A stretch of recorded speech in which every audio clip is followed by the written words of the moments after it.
Hi, this is Jason Fielder with the Daily Forex Report.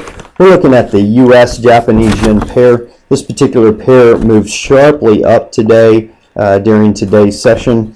It is moving, for all intents and purposes, sideways, and we are looking for this particular pair to hit some resistance around 98.25, and on the lower side, support at around 96.25.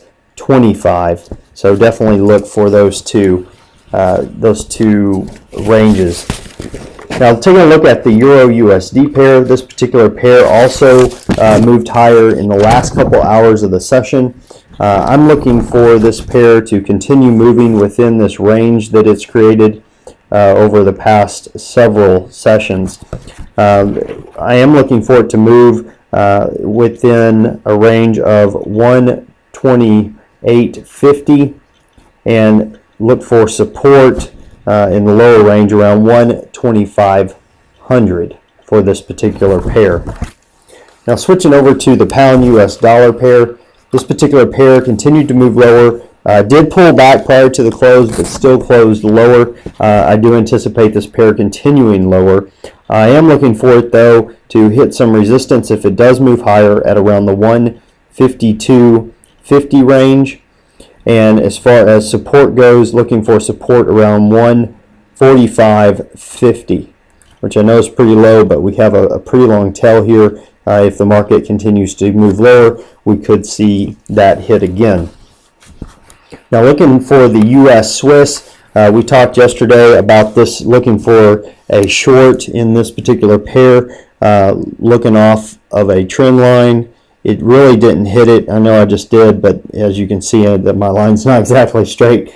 It did come down and kind of touch it, bounce back up, move real high, and then pulled back all the way to form kind of a doji bar. But it's for the most part, this pair is moving sideways, or has for the past couple of sessions. I anticipate it pulling back, but we'll just have to wait and see. Now, look for some resistance to come into this particular pair around 1.2000, and support around the 1.1800 mark.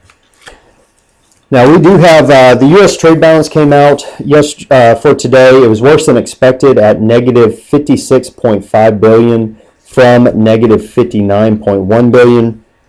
Looking ahead, though, for tomorrow, we have the Eurozone CPI for October being released at 5 a.m. Eastern Time. The consensus is that it has not changed from 1.9%, and we'll just have to see if that comes out. If that comes out and is true, then it shouldn't really affect the market. If it comes out way beyond higher or lower, it could affect the market strongly, and that's at 5 a.m.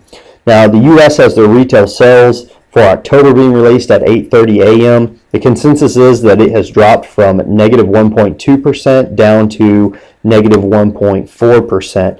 I kind of anticipate it being a little bit lower than that. If it's significantly lower, like around 2, you could definitely see that go against the U.S. dollar and hurt the U.S. dollar. And the advanced retail sales, by the way, is one of the top 5 market movers for the U.S. pair. So you definitely want to take a note of it, and that's going to be released at 8:30 a.m. tomorrow morning. Well, that about does it for today. This is Jason Fielder. Until tomorrow, good trading.